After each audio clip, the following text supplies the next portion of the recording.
Viral. Higit 27 milyon na smuggled na asukal na sabat ng otoridad sa Manila.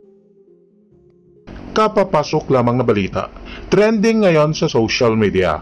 Nasabat sa 3 araw na operasyon ng Department of Agriculture at ilang otoridad ang 27.3 milyong pesos na halaga ng smuggled refines na asukal sa Manila International Container Port. Sa impormasyong ibinahagi ng Agriculture ASEC James Layog, idineklarang naglalaman ng ilang container vans mula China ng motorcycle spare parts, pero nang buksan ito ay tumambad ang sako-sakong asukal. Ayon sa Department of Agriculture, nakakonsign ang kargamento sa Kanluran Consumer Goods Trading.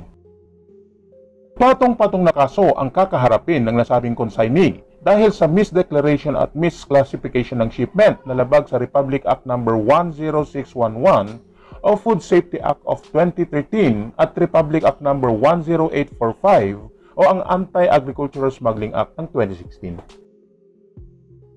Samantala, nasa 6 pa na container vans ang isa sa ilalim sa physical inspection, habang nasa 17 container vans ang inilagay sa alert status ng Bureau of Customs o ang BOC, alinsunod sa anti-smuggling campaign.